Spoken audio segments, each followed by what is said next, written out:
नमस्कार बच्चों, मैं डिम्पल सैनी लेकर आई हूँ आप सभी के लिए संस्कृत की ऑनलाइन क्लास। तो आप सभी का बहुत बहुत स्वागत करती हूँ आपके इस क्लास में। बच्चों, हम यहाँ पर पढ़ रहे हैं 10th क्लास संस्कृत ग्रामर। और संस्कृत ग्रामर में अभी तक हमने कुछ टॉपिक क्लियर कर लिए हैं, हमारा हो गया है।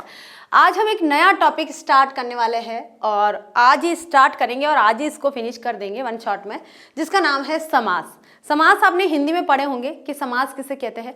कई बच्चे डेफिनेशन की बात करते हैं तो समास और संधि को मिक्स कर लेते हैं कि संधि में दो वर्णों का मेल होता है या दो या दो से अधिक वर्णों का मेल होता है या समास में दो शब्दों का मेल होता है। तो वर्ण और शब्दों में यहाँ कंफ्यूज हो जाते हैं, तो डेफिनेशन एक कर लेते हैं वो लोग। लेकिन देखिए क्या ध्यान रखना है कि संधि होती है वर्णों के बीच में और समास होता है पदों यानी कि शब्दों के बीच में। ठीक है, तो समास क्या होता है, जहां पर दो पद, दो या दो से अधिक पद या दो या दो से अधिक शब्द मिलते हैं और मिलने के बाद एक समस्त पद या फिर सामासिक पद का निर्माण करते हैं, उसे क्या कहते हैं, समास कहते हैं। ठीक है, और समास क्या होता है, ये विभक्ति का लोप हो जाता है और इसमें विभक्ति होती है। तो आज हम इसी को पढ़ेंगे कि समास कितने होते हैं, संस्कृत भाषा में समास का विग्रह कैसे करना है, सामासिक पद कैसा होता है और किस तरह से इसके रूप चलते हैं। तो ये सारी चीजें आज हम यहाँ पर वन शॉट के रूप में पूरा कर लेंगे। तो शुरू करते हैं हमारी समास की क्लास। ये है बच्चों हमारी समास की परिभाषा। ठीक है, किसी भी टॉपिक की, किसी भी बिंदु की परिभाषा होना बहुत जरूरी है, क्योंकि परिभाषा से हम उसके अर्थ को समझ लेते हैं कि परिभाषा के अंतर्गत बहुत मतलब पूरा का पूरा जो सार है वो परिभाषा में ही छुपा हुआ रहता है। तो देखिए समास की परिभाषा क्या है। संधि की क्या थी, दो वर्णों की, बस यहाँ पर वर्ण था, या तो क था या अ था या फिर अ था या ई था, दो वर्ण थे यहाँ पर। इन वर्णों का जो मेल था वो क्या थी, यहाँ पर संधि थी। ठीक है, आज हम यहाँ पढ़ रहे हैं समास। तो दो अथवा दो से अधिक, मतलब यहाँ तो दो ही होने चाहिए, लेकिन यहाँ दो शब्द की बात कर रहे हैं कि या तो दो शब्द हो या दो से अधिक हो। ठीक है, दो अथवा दो से अधिक शब्दों के मिलने पर एक नया स्वतंत्र पद या फिर शब्द बनता है, उसे समस्त पद तथा इस प्रक्रिया को समास कहते हैं। अब इस प्रक्रिया क्या होती है, कोई शब्द या कोई पद बनाने की प्रक्रिया, है ना। अब कोई शब्द या पद बनाने की प्रक्रिया कैसे होती है देख लेते हैं हम। यहाँ पर कोई शब्द या पद कैसे बनता है, देखिए मान लीजिए अभी हमारी डेफिनेशन आधी हुई है, पूरी नहीं हुई है, क्योंकि थोड़ा सा हम और पढ़ेंगे, उसके बाद पहले डिस्कस करेंगे कि प्रक्रिया क्या है। मान लीजिए हमने यहाँ पर क्या करा है कि माता और पिता, हिंदी में ही बताऊंगी मैं आपको, माता और पिता, ये कौन सा रूप है, ये इसका समास विग्रह रूप है। कौन सा रूप है ये, समास विग्रह, यानी विग्रह का मतलब होता है अलग करने वाला रूप है। ठीक है, अब इसको हमने क्या करना है, सामासिक पद बनाना है। क्या बनाना है, सामासिक पद, सामासिक या समस्त पद बनाना है। क्या बनाना है, समस्त पद। अब समस्त पद बनाएंगे तो क्या करेंगे, इसमें एक प्रक्रिया करेंगे कि माता और पिता है, उसमें ये जो और है वो लुप्त हो जाता है और लुप्त होने के बाद में इस और की जगह एक योजक चिन्ह लग जाता है। और यहाँ पर जिस प्रक्रिया के माध्यम से हम यहाँ पर शब्द का निर्माण करेंगे, एक समस्त पद का निर्माण करेंगे, वो ये होगा कि माता पिता समस्त पद हो गया है और माता और पिता यहाँ पर एक समास विग्रह पद हो गया है। अब यहाँ देखिए कितने पदों का मेल हुआ है, 1, 2 और 3, तो 2 या 2 से अधिक हो गए ना, 2 या 2 से अधिक। अब जैसे यहाँ पर हम लिख लेते हैं, एक और लिख लेते हैं, एक उदाहरण और लिखते हैं, नीला है जो कमल, नीला है जो कमल।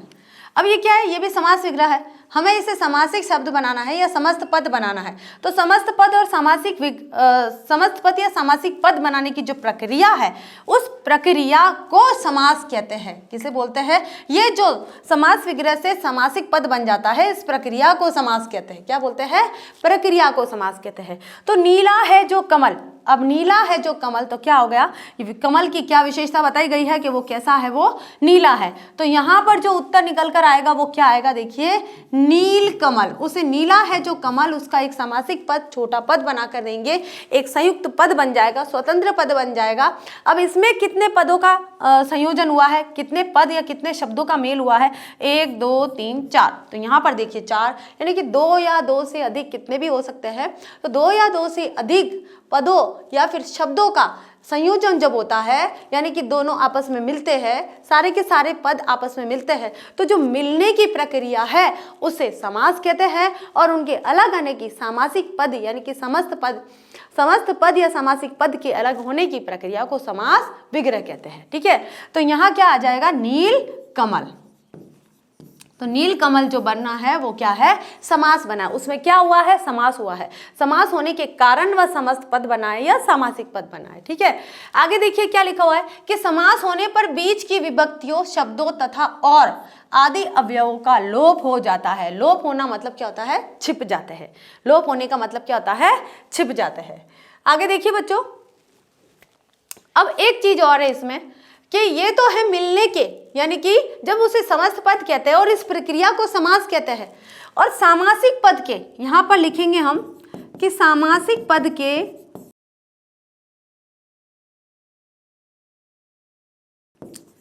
अलग होने की क्रिया को, प्रक्रिया को, है ना, क्रिया को नहीं, हम प्रक्रिया लिखेंगे यहां पर। अलग होने की प्रक्रिया को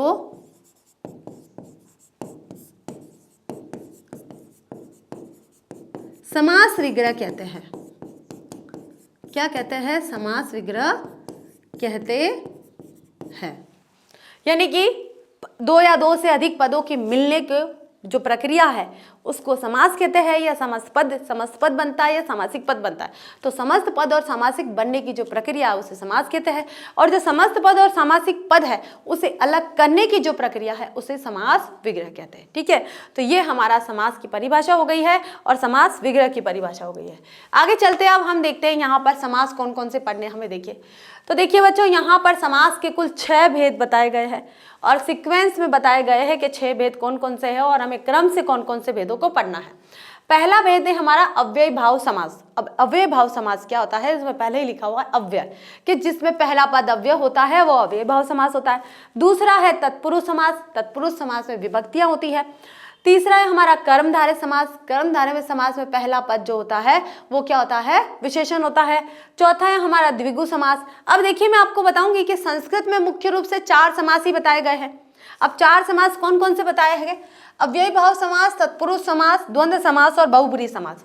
अब आप कहोगे कि कर्मधारय और द्विगु कहाँ चला गया, तो क्या होता है कि तत्पुरुष के 3 भेद बताए गए हैं, कर्मधारय, द्विगु और एक नंज तत्पुरुष। ठीक है, उसे भी हम पढ़ेंगे, लेकिन हमने यहाँ लिखा नहीं है क्योंकि समास के जो सामान्यतः हम भेद पढ़ते हैं वो 6 ही पढ़ते हैं। ठीक है ना, तो अव्यय भाव समास, तत्पुरुष समास के दोनों भेद हो गए, कर्मधारय समास, कर्मधारय का भेद हो गया द्विगु समास, फिर द्वंद्व समास और बहुब्रीहि समास। और जो बहुब्रीहि समास है इन सब समास में अव्वल होता है, ये राजा होता है, ये सब इसके नीचे होते हैं। यानी कि कोई उदाहरण ऐसा दिया गया है कि बहुब्रीहि में भी आता है और अन्य समासों में भी आता है, तो अगर ऑप्शन में बहुब्रीहि है तो आपको बहुब्रीहि टिक करना है, क्योंकि बहुब्रीहि सबसे बड़ा समास होता है।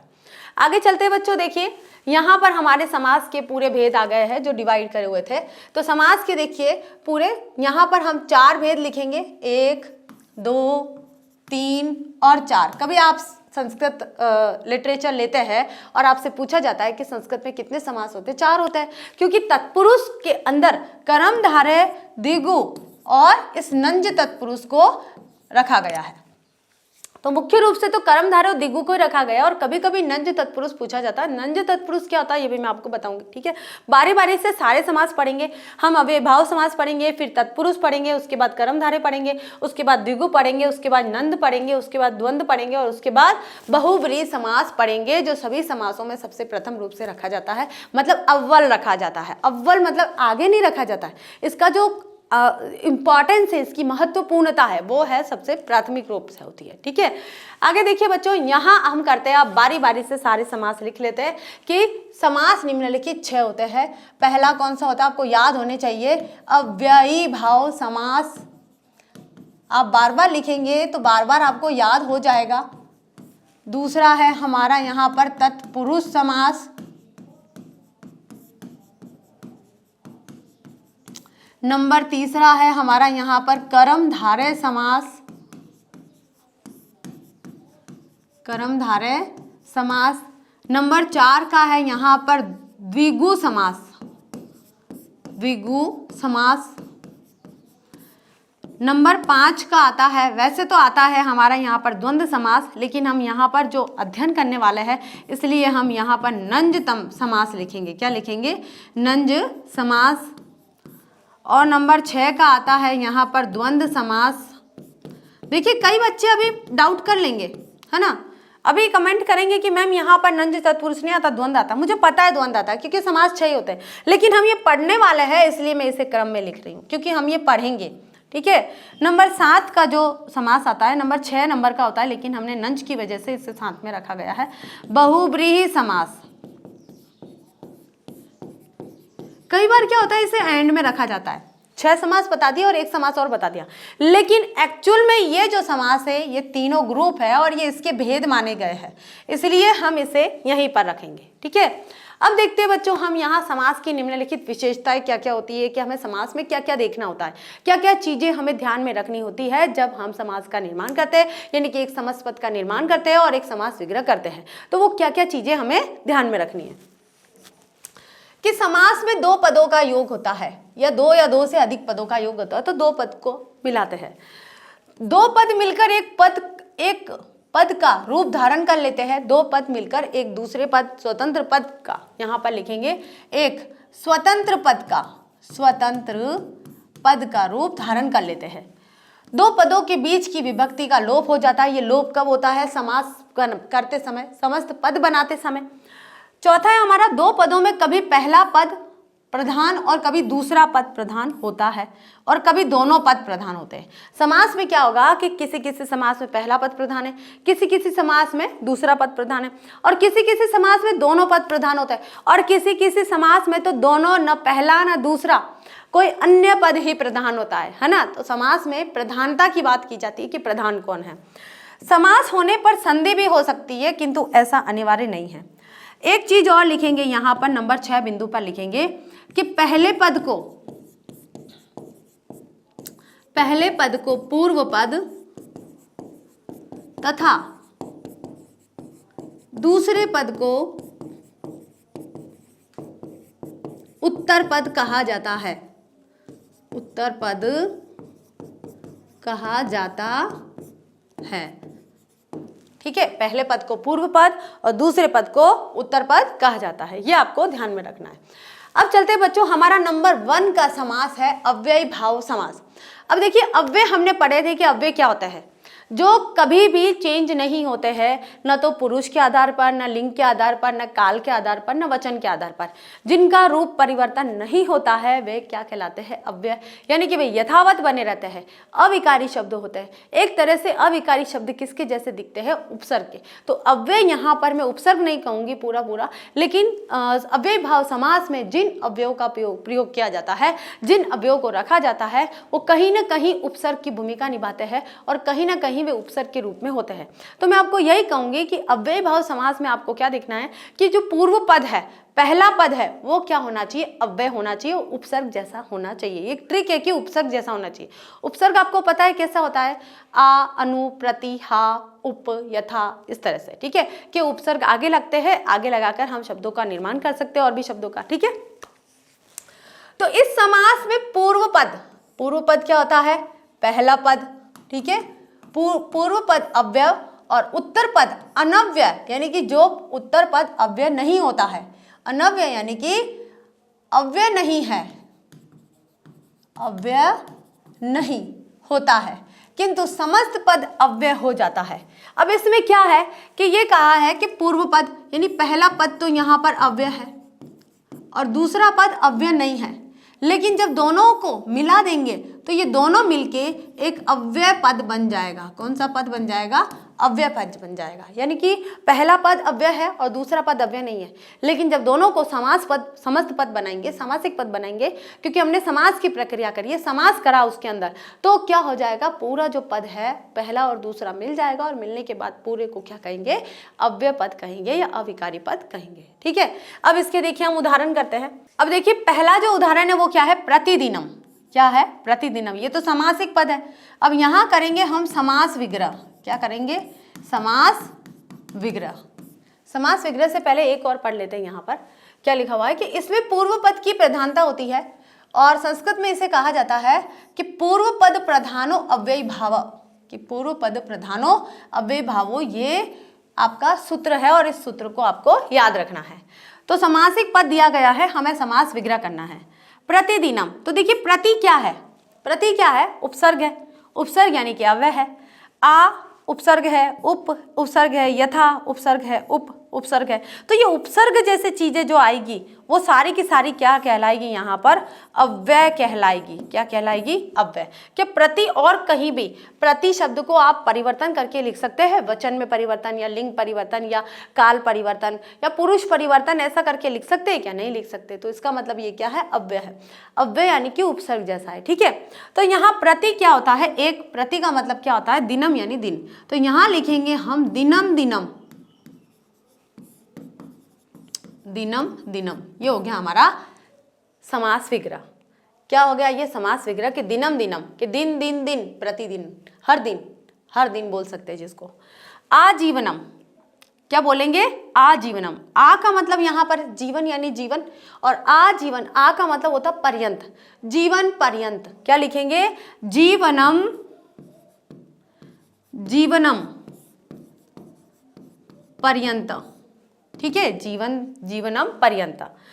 उपतटम, उप का मतलब क्या होता है? समीप। उप का मतलब यहाँ पर हो गया है आ यानी पर्यंत, यानी जो जीवन में लिख दिया हमने, और उपतटम, उप का मतलब होता है समीप या पास। ठीक है, तो क्या लिखेंगे हम? पहले हम तटम लिखेंगे, तो तटम समीपम, तटम समीपम। और अगर हम ऐसे लिखते हैं, हिंदी में लिखते हैं, तो हिंदी में क्या लिखेंगे? दिनम दिनम, तो यहाँ लिखेंगे दिन दिन, और यहाँ आजीवनम जीवन पर्यंत, और यहाँ लिखेंगे उपतटम तट के समीप। ठीक है, तट के समीप, इसलिए तटम समीपम। यथाशक्ति, शक्ति अनतक्रियम, शक्ति, यथाशक्ति का समास विग्रह क्या होगा?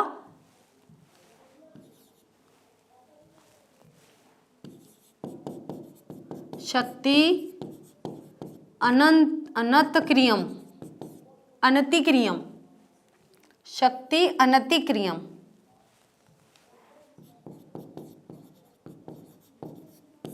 ठीक है, आगे देखिए क्या लिखा है? उपगंगम, उप यानी समीप, गंगम यानी गंगा के, तो गंगा के समीप, तो यहां लिखेंगे गंगम, गंगाया समीपम। ठीक है, इस तरह से आपको करना है। तो प्रतिदिनम, दिनम दिनम, आजीवनम, जीवनम पर्यंत, उपतटम, तटम समीपम, यथाशक्ति, शक्ति अनतिक्रियम, और अनतिक्रियम, यहाँ अनतिक्रियम आ जाएगा, उपगंगम, गंगाया समीपम। तो ये क्या हो गया? हमारा अव्यय भाव समास। और अव्यय भाव समास में आपको सामासिक पद ऐसे आएंगे। सामासिक पद में ये पहला पद आएगा। पहला पद अर्थ में, समास में इसमें पहला पद होगा, यहाँ पर पहला पद नहीं होगा, इसमें होगा पहला पद। कि प्रतिदिनम, तो प्रति क्या है? पहला पद, जो पूर्व पद है वो अव्यय है। आजीवनम में आ क्या है? पूर्व पद अव्यय है। तो उपतटम में पूर्व पद क्या है? अव्यय है। यथाशक्ति में पूर्व पद अव्यय है। लेकिन समास विग्रह में पूर्व पद अव्यय नहीं है। समास विग्रह में अगला पद अव्यय आ जाता है। समास विग्रह तो क्या है? एक बात बताई गई है। आजीवनम का मतलब क्या था? जीवन पर्यंत, के जब तक जीवन चलेगा तब तक। ठीक है, तो ये हो गया समास विग्रह और ये हो गया सामासिक पद। आगे चलते हैं हमारा दूसरा समास, और दूसरे समास का नाम क्या है? तत्पुरुष समास। तत्पुरुष समास का सूत्र देखिए, उत्तर पद अर्थ प्रधान तत्पुरुष, उत्तर पद अर्थ। अब मैंने आपको क्या बताया कि एक पद ये होता है, एक पद ये होता है। इस पद को पूर्व पद कहा जाता है और इस पद को उत्तर पद कहा जाता है। दूसरे पद को, ये पहला पद है और ये दूसरा पद है। अब इसमें बोला है कि उत्तर पद अर्थ उत्तर पद, ये रहा उत्तर पद, इस पद का जो अर्थ होता है, अर्थ, वही समास है। इस पद का अर्थ, ये पूरा पद नहीं गिना जाएगा, इस पद का, उत्तर पद के अंतर्गत क्या दिया गया है और इसका क्या अर्थ निकल कर आता है, वो अर्थ है तत्पुरुष समास। ठीक है, उस अर्थ को क्या बोलते हैं, तत्पुरुष समास कहते हैं। कि तत्पुरुष समास में उत्तर पद के अर्थ की प्रधानता रहती है। परलिंग तत्पुरुषे तत्पुरुष समास होने पर समस्त भाग को उत्तर पद का लिंग प्राप्त हो जाता है। कि जैसे यहाँ दिया गया है, मान लीजिए यहाँ पर ये समासिक पद हो गया है और ये आ गया हमारा समास विग्रह, समास विग्रह। ठीक है, अब देखिए यहाँ बोला गया है कि दुखातीत, क्या लिखा गया है, दुखातीत। अब दुखातीत कौन से लिंग में आता है, अगर उत्तर पद जिस लिंग में होगा, जो अर्थ निकलता है पूरा का पूरा पद उसी लिंग में आ जाएगा।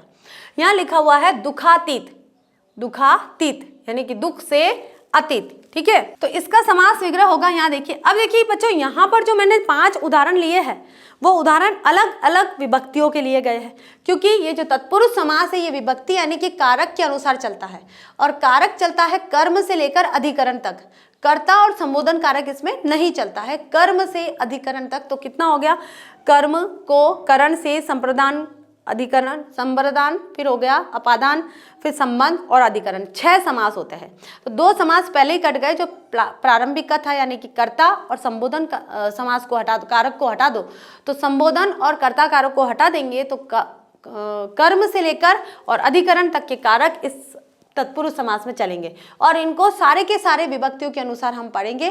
ठीक है, तो यहाँ मैंने उन 7 में से यानी कि 6 जो समास है, उन 6 समास में से 5 उदाहरण लिए हैं। तो दुखातीत, तो यहाँ हम लिखेंगे, देखिए समास विग्रह क्या हो जाएगा इसका, दुख अतीत।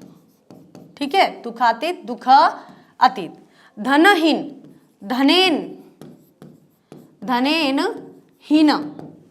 विद्याविहीन, विद्याया विहीन। ठीक है, राजपुत्र, राजस्य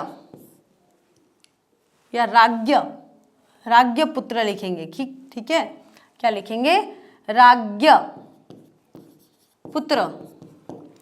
सर्वक्षेत्रेषु, तो यहां आ जाएगा सर्वेषु क्षेत्रेषु, सर्वेषु क्षेत्रेषु। तो ऐसे होगा हमारा समास विग्रह कि दुखातीत, दुख से अतीत, तो दुख अतीत हो जाएगा। ये हो जाएगा धनहीन, धन से ही विहीन, धनेनहीन हो जाएगा। ये हो जाएगा दुखेन, दुखेन, दुखेन अतीत। विद्याविहीन, विद्याया विहीन, राजपुत्र, राज्ञपुत्र, सर्व क्षेत्रेषु, सर्वेषु क्षेत्रेषु। ये क्या हो गए हमारे समास विग्रह। अब करते बच्चों हम बारी बारी से कारकीय चिन्हों के आधार पर, कारकीय चिन्हों के आधार पर समास को करेंगे। तो कारकीय चिन्हों के आधार पर तत्पुरुष समास के भेद। पहला है हमारा कर्म तत्पुरुष, कौन सा आता है, कर्म, और इसका मतलब होता है को। तो ये है हमारा समासिक पद, और यहाँ आ गया हमारा समास विग्रह। क्या आ गया, समास विग्रह। अब देखिए कुपतित, कूपपतित, तो कूपपतित, तो कर्म को आया। तो अब को में क्या लगता है, म लगता है, हम प्रथमा विभक्ति ही लेंगे अधिकतर। ठीक है, तो ये आ जाएगा कूपम पतित। ठीक है, जीवनम प्राप्त, जीवनम प्राप्त, सुख प्राप्त, यह आ जाएगा सुखम प्राप्त। हम संस्कृत में पढ़ रहे हैं, हिंदी में नहीं पढ़ रहे, इसलिए को नहीं लगाएंगे, हम यहाँ पर द्वितीय विभक्ति एकवचन लगाएंगे। तो द्वितीय विभक्ति एकवचन आ जाएगा सुखम, जीवनम, कूपम। बाकी आप दूसरा पद जो है, अन्य पद जो है वैसा का वैसा लिखेंगे। ग्रामगतः, तो यह हो जाएगा हमारा ग्रामम गतः। कृष्ण आश्रितः, तो यहाँ हो जाएगा हमारा कृष्ण, कृष्ण आश्रित। ठीक है, कृष्ण आश्रित। तो ये समास विग्रह होगा, ये हमारा समासिक पद हो गया।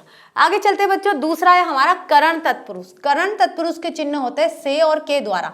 अब यहाँ पर हम से और के द्वारा चलते हैं, तो जैसे करण तत्पुरुष यानी कि तृतीया विभक्ति चलती है, तृतीया विभक्ति प्रथम पुरुष, तृतीया विभक्ति और एक वचन का रूप हमें यहाँ पर लेना है। तो देखिए क्या हो जाएगा यहाँ पर, धान्यार्थ, धान्यार्थ हो जाएगा धनहीन, सर्पदृष्ट और पितृयुक्त। धान्यार्थ का हो जाएगा यहाँ पर धन्येन अर्थ, यहाँ समास विग्रह लिखेंगे, समास विग्रह। ठीक है, अभी विभक्ति के चल रहे हैं, कारक के चिन्ह चल रहे हैं, इसलिए कारक के चिन्हों के आधार पर तत्पुरुष के भेद बताए जा रहे हैं। तो धान्यार्थ में देखिए क्या हो जाएगा, धान्येन अर्थ, ये हो जाएगा धनहीन, धनेन हीन, सर्पदष्ट, सर्पेण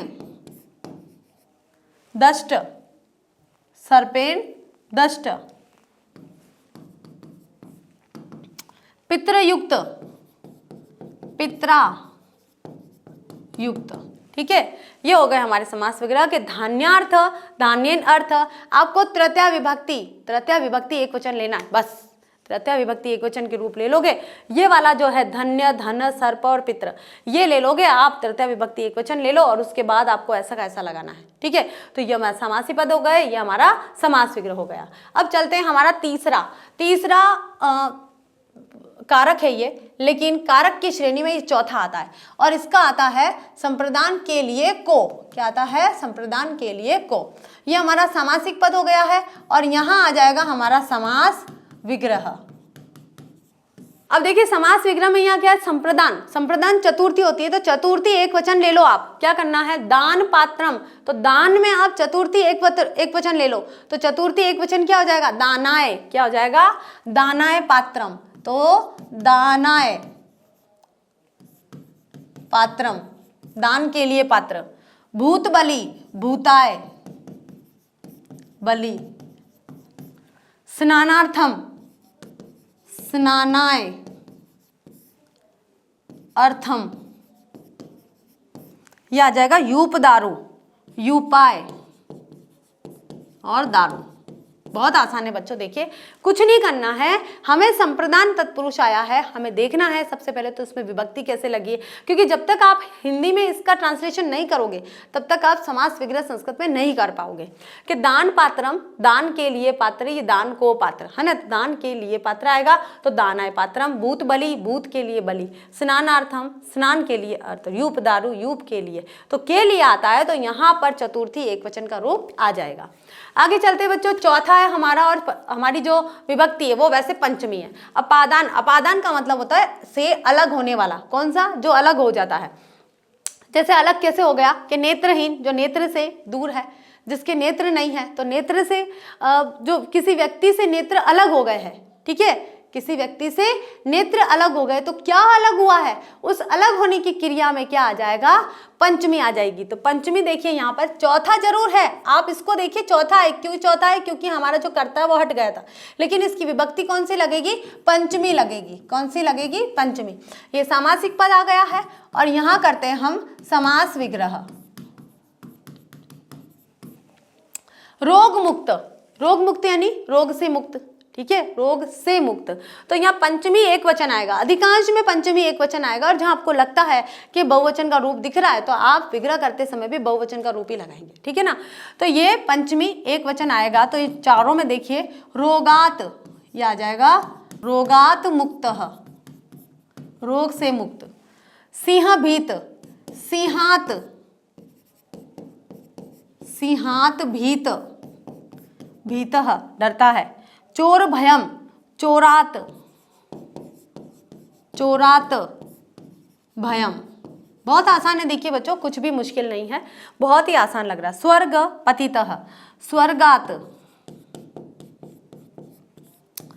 पतित, स्वर्गात पतित। तो ये हो गए हमारे पंचमी यानी कि अपादान तत्पुरुष। अपादान तत्पुरुष के चारों पांचों उदाहरण आ गए हैं। ठीक है, आगे देखिए बच्चों हमारा पांचवा आता है और हमारी विभक्ति में षष्ठी आती है। इसमें कौन सी लगती है, षष्ठी।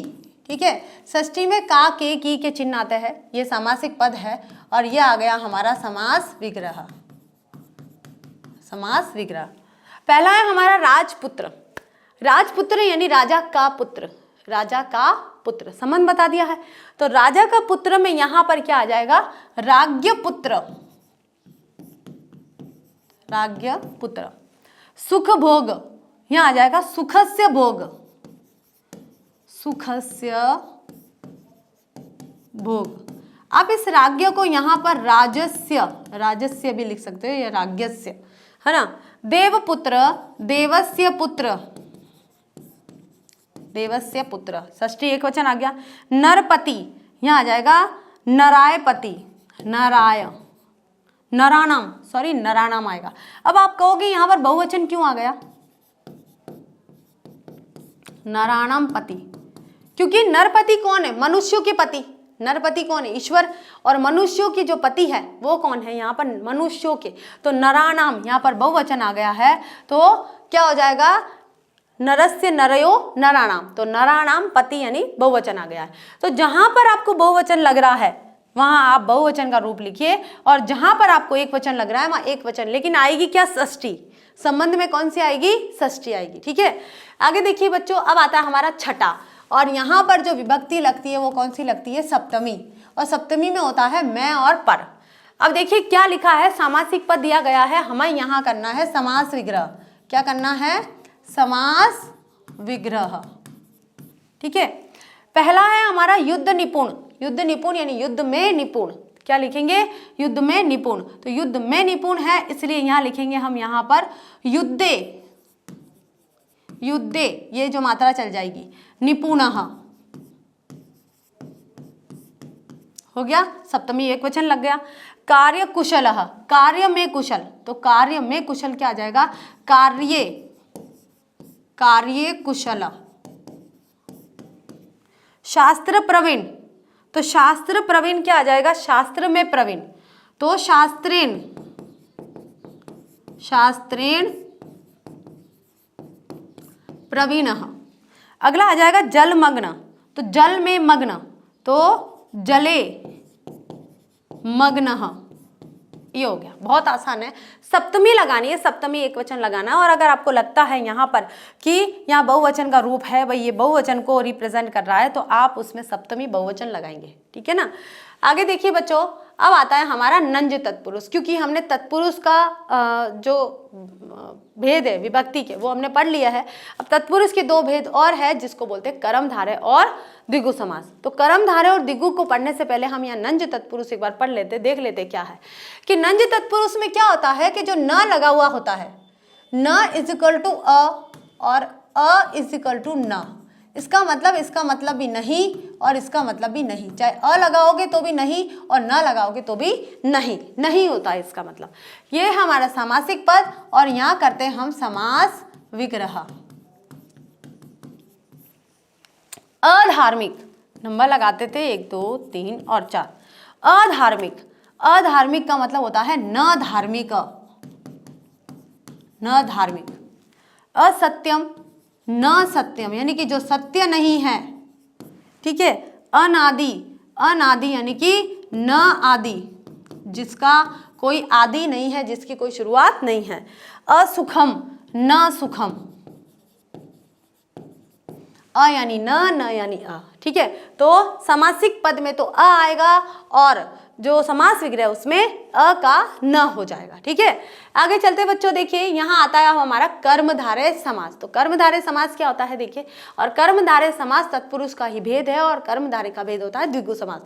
तो यहाँ अभी हमारा नंबर 3 का समास आया है, क्योंकि हमने समास नंबर 2 तत्पुरुष को विभक्ति यानी कि कारक के हिसाब से पढ़ा है, और मुझे लगता है आपको बहुत अच्छे से समझ में आया होगा। यहाँ पर हम कर लेते हैं कर्मधारय समास को। तो कर्मधारय समास देखिए क्या होता है कि कर्मधारय समास को समानाधिकरण तत्पुरुष भी कहा जाता है। समानाधिकरण, जिसका समान अधिकरण है, ठीक है। अधिकरण के समान क्या बोलेंगे, अधिकरण के समान तत्पुरुष भी कहा जाता है, क्योंकि इसमें दोनों पद समान विभक्तियों वाले होते हैं, और इसमें विशेषण, विशेष्य तथा उपमान, उपमेय होते हैं। कहीं कहीं पर दोनों ही पद विशेष्य और विशेषण हो सकते हैं, और कहीं कहीं पर उपमान और उपमेय में अभेद स्थापित करते हुए रूपक कर्मधारय हो जाता है। अब देखिए क्या बताया यहाँ पर, एक सरल जो परिभाषा होती है, वो सरल परिभाषा ये है इसकी कि जिस सामासिक पद में पूर्व पद यानी कि पहला पद विशेषण हो तथा उत्तर पद विशेष्य हो वहां कर्मधारय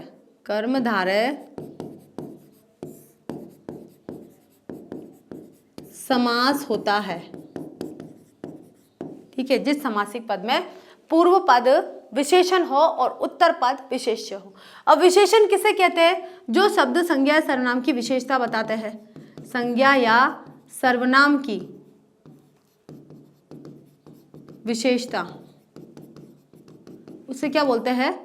विशेषण बोलते हैं। क्या बोलते हैं? विशेषण बोलते हैं। अब देखिए यहाँ पर जैसे हमने कई उदाहरण लिए हैं। यहाँ लिया है नीलोत्पलम, विशाल वृक्ष, कुराजा और ज्येष्ठ पुत्र। अब मैं ये कहूंगी कि जो विशेषण है, विशेषता होती है, वो सकारात्मक ही नहीं होती है, कभी कभी नकारात्मक भी होती है। जैसे गुण केवल अच्छे ही नहीं होते हैं, बुरे भी होते हैं, है ना। जैसे हम यहाँ पर गुणवाचक विशेषण की बात करते हैं, क्योंकि विशेषण 4 प्रकार के होते हैं, तो हमें यहाँ देखना है कि यह विशेषण क्या बता रहा है।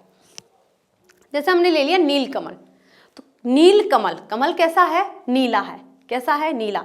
तो नीला क्या हो गया? विशेषण, और कमल क्या हो गया? विशेष्य। कमल क्या हो गया? यहाँ से यहाँ लिखा नीलकंठ। ठीक है, नीलकंठ। अब नील यानी नीला और कंठ यानी गला। गला, ये जो भाग होता है उसको क्या बोलते हैं? कंठ बोलते हैं। तो कंठ यानी कि गला बोल सकते हैं इसे। ठीक है, तो गले की विशेषता बताई है, यानी कंठ की विशेषता बताई है कि वो कैसा है? नीला। तो नीला तो क्या हो गया? हमारा विशेषण, और ये जो गला है यानी कि कंठ है, वो क्या हो गया? हमारा विशेष्य। ठीक है, तो जो जहां पर जिस सामासिक पद में पूर्व पद विशेषण और उत्तर पद विशेष्य होता है, यानी कि पूर्व पद उत्तर पद की विशेषता बताता है, वहां पर कर्मधारय समास होता है। तो यहाँ पर भी देखिए हमारे सामासिक विग्रह में जो पद दिए गए हैं, 1, 2, 3 और 4 उदाहरण दिए गए हैं। यहाँ करते हैं हम समास विग्रह। समास विग्रह। अब देखिए जो पहला दिया गया है वो है नीलोत्पलम। अब नीलोत्पलम में सबसे पहले तो हमें क्या करना है? ये जो ओ लिखा हुआ है, ओ की मात्रा, उसको तोड़ना है। तो तोड़ना है, कभी कभी यहाँ पर संधि भी होती है। अब जैसे हमने समास की जब परिभाषा पढ़ी थी उसमें क्या कहा था कि कहीं कहीं पर संधि भी होती है, तो संधि हो रखी है, यहाँ संधि विच्छेद करेंगे पहले। तो संधि विच्छेद कैसे करेंगे? यहाँ लिख लेंगे नीला, है ना, नील, और यहाँ लिख लेंगे उत्पलम, उत्पलम। ठीक है, तो अ और उ मिलके ओ बन गया, और ये ओ आदेश हो गया, गुणादेश हो गया, गुणादेश से ये नील प्लस उत्पलम नीलोत्पलम बन गया है। लेकिन हम यहाँ पर संधि नहीं कर रहे हैं, हम तो यहाँ समास विग्रह कर रहे हैं। तो समास विग्रह में क्या आ जाएगा? यहाँ पर नीलम उत्पलम। क्या आ जाएगा? नीलम उत्पलम। उत्पलम का मतलब होता है कमल, कि कमल कैसा है? नीला है। आगे देखिए विशाल वृक्ष। विशाल यानी कि बड़ा, और वृक्ष यानी पेड़। तो यहाँ देखिए क्या आ जाएगा? विशाल वृक्ष, विशालः और वृक्षः। ठीक है, विशालः वृक्ष, कि विशाल वृक्ष कैसा है? विशाल है। पेड़ की विशेषता बताइए, तो पूर्व पद क्या हो गया हमारा? विशेषण, और विशेषण है इसलिए क्या हो गया? यहाँ पर कर्मधारय समास हो गया है। आगे देखिए कुराजा। क्या लिखेंगे यहाँ पर? कुराजा। तो यहाँ लिखेंगे हम कु, और यहाँ लिखेंगे हम राज्ञ, कुराज्ञ। कु यानी बुरा, राज्ञ यानी राजा।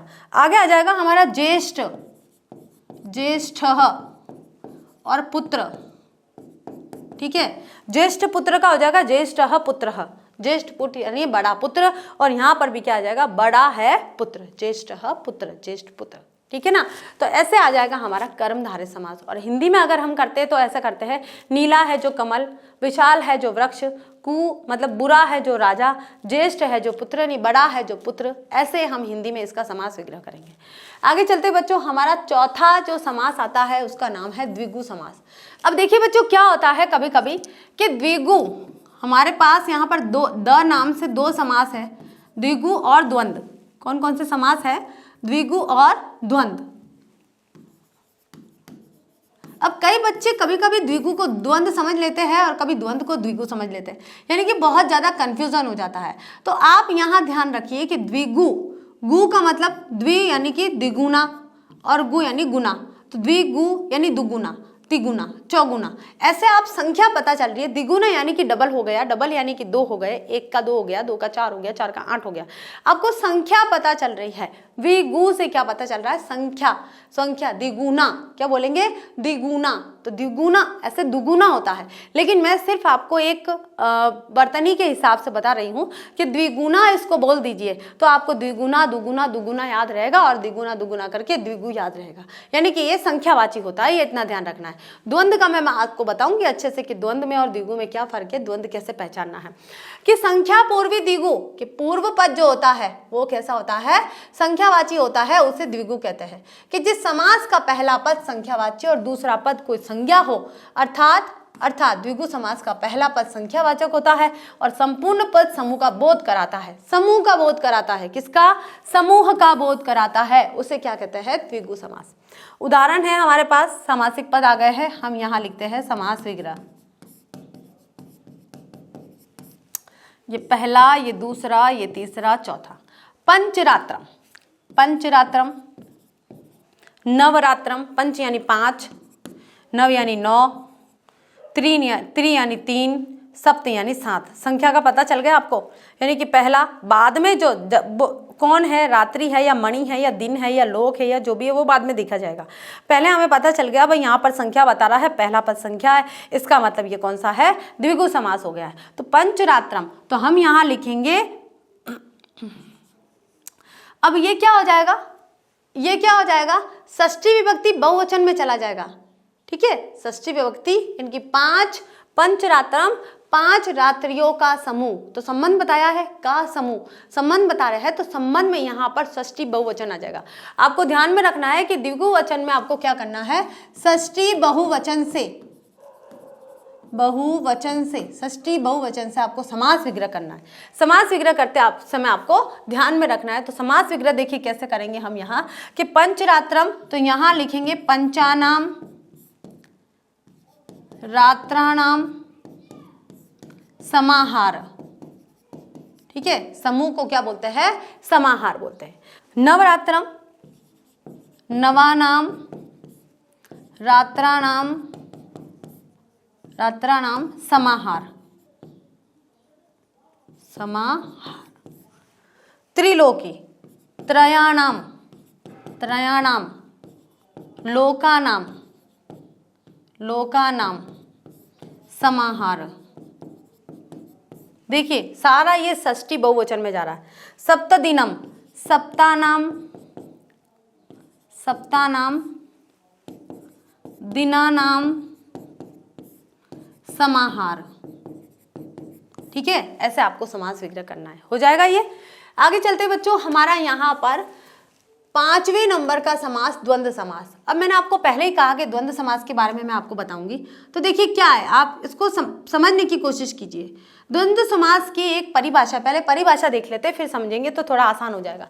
कि जिस समास के दोनों पद प्रधान होते हैं, दोनों पद कौन सा? पूर्व पद और उत्तर पद, दोनों प्रधान होते हैं, उसे द्वंद्व समास कहते हैं। इस समास के विग्रह में बीच में और, तथा, अथवा, या आदि योजक शब्दों का प्रयोग किया जाता है, द्वंद्व समास होता है। दो दो द्वंद्वम, ठीक है, दो दो की जोड़ी का नाम द्वंद्व है। दो दो की जोड़ी, कैसे जोड़ी? दिन रात, सुबह शाम, ऊपर नीचे, आगे पीछे, माता पिता, राम श्याम, सीता गीता, है ना, और गुरु शिष्य, और पिता पुत्र, माता पुत्री, है ना, बहुत सारे, दादा दादी, चाचा चाची, भाई बहन, पति पत्नी, जो दो जोड़े होते हैं, जोड़े, उन जोड़ों के बीच में और शब्द आता है।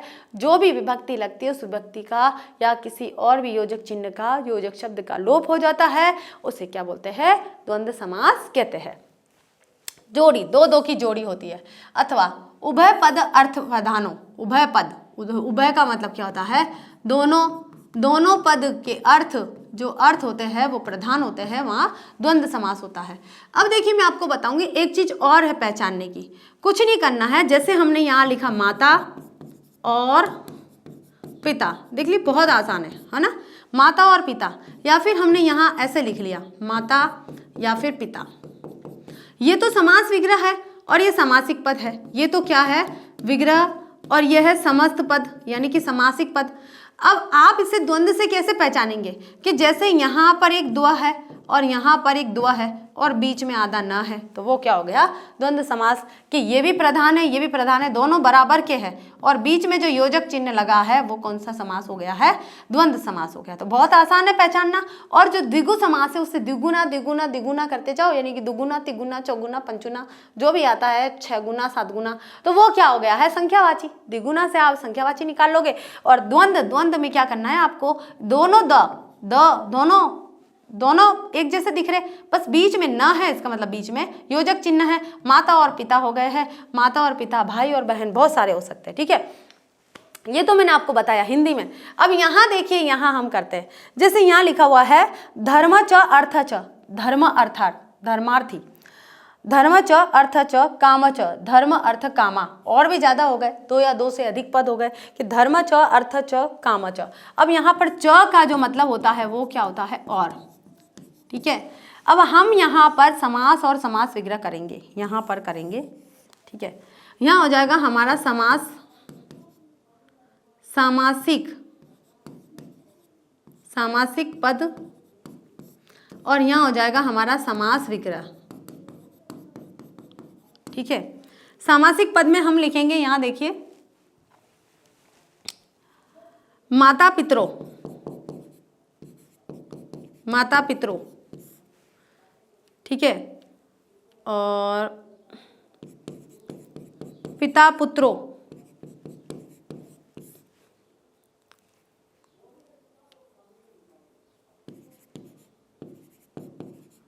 अहर्निशो।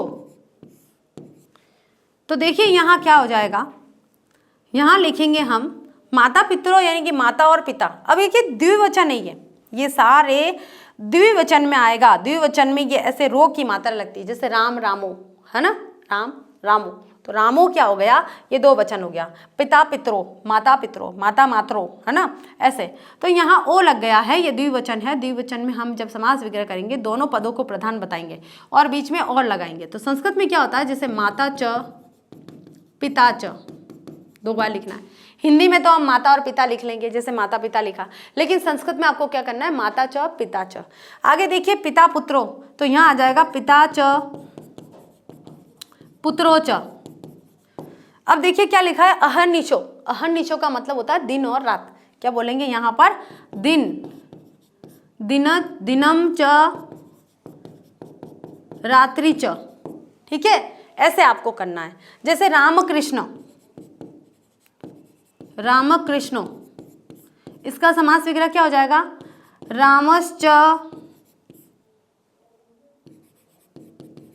कृष्णश्च, ठीक है, रामश्च कृष्णश्च, ऐसे आपको समास विग्रह करना है। किसमें, द्वंद्व समास में। द्वंद्व समास में दोनों पद प्रधान होते हैं, बीच में और आता है। और अगर समास बना रहे हो आप, और कब लगाना है, जब समास विग्रह करते हैं। और जब समास विग्रह का सामासिक पद बनाना है आपको, तो और को हटा के, एवं को हटा के, अथवा को हटा के, या को हटा के, इन सब सारी जो विभक्ति शब्द है उनको हटा के बीच में योजक चिन्ह आ जाएगा, उससे ये सामासिक पद बन जाता है, ठीक है। आगे चलते बच्चों, हमारा 6ठा नंबर का जो समास है जिसका नाम है बहुब्रीहि समास। और मैंने आपको बताया कि बहुब्रीहि सबसे बड़ा समास होता है और सबसे मोस्ट इंपॉर्टेंट समास होता है, कि कोई भी समास का उदाहरण अगर बहुब्रीहि से मैच खा रहा है और ऑप्शन में बहुब्रीहि भी आया है तो आपको बहुब्रीहि टिक करना है, ठीक है। अब देखिए यहाँ करते हैं हम इसकी परिभाषा। अन्य पदार्थ प्रधानों, देखिए अन्य पद का अर्थ प्रधान, ठीक है, अन्य पद का अर्थ प्रधान होता है, वहां पर बहुब्रीहि समास होता है। अनेक अन्य पदार्थ और अनेक अन्य पदार्थ हो सकते हैं जिस समास में समस्त पदों में विद्यमान 2 में से कोई पद प्रधान न हो, तीसरे अन्य पद की प्रधानता होती है। इसमें अनेक प्रथम या सुबंत पदों का समस्य मान पदों से अन्य पद के अर्थ में समास होता है। अब कौन कौन सा समास होता है देखिए, यहाँ पर हमारा नंबर 1, 2, 3 और 4, यहाँ लिखेंगे हम समास विग्रह। अब देखिए समास विग्रह में हम सबसे पहले क्या करते हैं, दशानन। दशानन तो आपको पता है कौन है, रावण के लिए कहा गया है। तो यहाँ देखिए पहले समास विग्रह करेंगे और फिर यहाँ पर हम लिखेंगे अन्य अर्थ, अन्य अर्थ या फिर अन्य पद। जो प्रधान होता है उसको हम वहाँ लिखेंगे। तो दशानन, शूलपाणी, चतुर्मुख और पीताम्बर। दशानन के 10 आननानि बहुवचन आ गया। यस्य स कि 10 मुख है जिसके, कौन है यहाँ पर, रावणः। ये हमारा समासिक पद है, ठीक है, ये हमारा उत्तर है। इसका जो प्रधान है, अन्य पद प्रधान है। शूलपाणी, शूलः पाणौ यस्य स, शूलपाणौ यस्य स। यहाँ देखिए शूलपाणी कहा गया है शिव के लिए। किसके लिए कहा गया है? शिव के लिए। तो शिव यहाँ पर प्रधान है। न तो शूल प्रधान है और न पाणी प्रधान है, न दश प्रधान है, न आनन। आनन यानी मुख, आननानी, ठीक है, आननानी। तो न तो दश प्रधान है, न मुख प्रधान है। कौन प्रधान है? रावण। न शूल प्रधान है, न पाणो प्रधान है, यहाँ पर शिव प्रधान है। अब आ जाता है चतुर्मुख। तो यहाँ लिखेंगे हम चतुराणाम, चतुराणाम मुखनानी, मुखानी, मुखनानी यस्य स, जिसके 4 मुख है। कौन है यहाँ पर 4 मुख? किसके है? प्रजापति के। प्रजापति कौन है? ब्रह्मा के, ठीक है, ब्रह्मा के, प्रजापति के मुख है। पीताम्बर, पीता अंबरम, पीतम, पीतम अंबरम यस्य स, कि पीला है अंबर जिसका। कौन है यहाँ पर? विष्णु या कृष्ण आप लिख सकते हो कि विष्णु और जो शिव कृष्ण है उनके पीला अंबर होता है। अब देखिए बहुब्री में है ना, अधिकांश आपके देवी देवताओं के नाम ही आएंगे। तो बहुब्री में जो अन्य पद प्रधान होता है, यानी कि भगवान सबसे ज़्यादा प्रधान होते हैं, तो आपको बताना है कि भगवान प्रधान है तो भगवान के आगे और कोई प्रधान नहीं है। तो पहला ना दूसरा, बल्कि वो ईश्वर ही प्रधान है। तो देखिए बच्चों, हमने यहाँ पर बहुब्री समास भी पूरा पढ़ लिया है। तो देखिए बच्चों, आज हमारी जो क्लास है समास की, Sanskrit 10th class Sanskrit grammar में हमने आज समास पढ़ा है। और समास में हमने पूरी अच्छी तरह से एक एक समास के उदाहरण के साथ पढ़े हैं, क्योंकि समास की परिभाषा चाहे कुछ भी हो, लेकिन जब तक हम उदाहरण सॉल्व नहीं करेंगे तब तक हमें कोई भी समास समझ में आने वाला नहीं है। तो आज की क्लास हमारी यहीं पर समाप्त होती है। अगली क्लास में नया टॉपिक लेकर फिर से हाजिर होते हैं। तब तक के लिए थैंक यू।